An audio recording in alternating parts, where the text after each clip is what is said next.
భక్తివర్ణ ప్రేక్షకులకి శుభోదయం 21/2024 స్వస్తి శ్రీ చాంద్రమాన స్వాభకృతనామ సంవత్సరం ఉత్తరాయణం హేమంత ఋతువు పుష్యమాసం శుక్లాపక్ష దశమి శనివారం దశమి రాత్రి 10:13 వరకు నక్షత్రం కృత్తిగా నక్షత్రం తెల్లవారుజామున 5:50 వరకు వర్జ్యం సాయంత్రం 6:06 నుండి 7:40 వరకు దుర్ముహూర్తం ఉదయం 6:39 నుండి 8:07 వరకు సూర్యోదయం 6:39 సూర్యాస్తమయం 5:44 అమృత గడియలు తెల్లవారుజామున 3:29 నుండి 5:02 వరకు రాహుకాలం ఉదయం 9 నుండి 10:30 వరకు రాహుకాలం శుభ సమయం ఉదయం 7:45 నుండి 8:20 వరకు మధ్యాహ్నం 3 నుండి 4:30 వరకు మధ్యాహ్నం శుభ సమయం శుభయోగం అనేటువంటి యోగం ఉంది. ఇవాళ చాలా మంది మధ్యాహ్నం 2:17 తైతుల కరణం ఉదయం 10:53 గరంజి రాత్రి 10:13 వరకు దశమి శనివారం కాబట్టి అన్ని కార్యాలకి ఉదయం 9 దాటిన తర్వాత అన్ని కార్యాలకి చాలా అనుకూలం. రేపే ఏకాదశి దినారంభ చక్రాన్ని బట్టి మేష వృషభ మిథున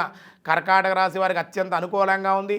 అలాగే సింహ కన్య తుల వృశ్చిక రాశి వారికి మిశ్రమంగా ఉందని చెప్పుకోవాలి. మకర కుంభ మీనరాశి వారికి కూడా సామాన్యంగానే ఉంది అని చెప్పడం జరుగుతుంది. 14వ అధ్యాయంలో కృష్ణ పరమాత్మ భగవద్గీతలో ఏం చెప్తున్నారో చూద్దాం. పార్థాయ ప్రతిబోధిత భగవతాం నారాయణేన స్వయం వ్యాసేనాగ్రదిత పురాణ మునినా మధ్యే మహాభారతం అద్వైతామృతవర్షిణీం భగవతీం అష్టాదశాధ్యాయిని అంబా త్వామనుసందధామి భగవద్గీత భవద్వేషిణి సర్వద్వారేషు దేహేస్మిన్ ప్రకాశ ఉపజాయతే జ్ఞానం యదా తదా విద్యాత్ వివృద్ధం సత్యమిత్యుతః. శరీరేంద్రియాల యందును అంతఃకరణ యందును చైతన్యం వివేకశక్తి ఉన్నతములైనప్పుడు అతని సత్వగుణం వృద్ధి చెందుతుందని తెలుసుకోవాలి. లోభ ప్రవృతిరంభాస్య కర్మానుపశ్యమ స్పృహ రజస్తే రజస్యైతాని జాయంతే వివృద్ధే భరతర్షభ. ఓ అర్జున, రజోగుణం వృద్ధి అయినప్పుడు లోభము ప్రవృత్తి ప్రాపంచిక విషయాలంది ఆసక్తి పెరిగిపోతుంది.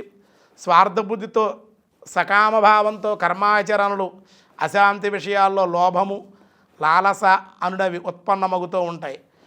ఇవన్నీ కూడా ఆ యొక్క గుణాల బట్టి సత్వగుణం ఉంటే ఈ విధంగా ఉంటుంది, రజోగుణం ఉంటే ఈ విధంగా తమో గుణం ఉంటే ఏ విధంగా ప్రవర్తిస్తారో కూడా గుణాలను బట్టి కూడా మనం చెప్పవచ్చు అన్నమాట.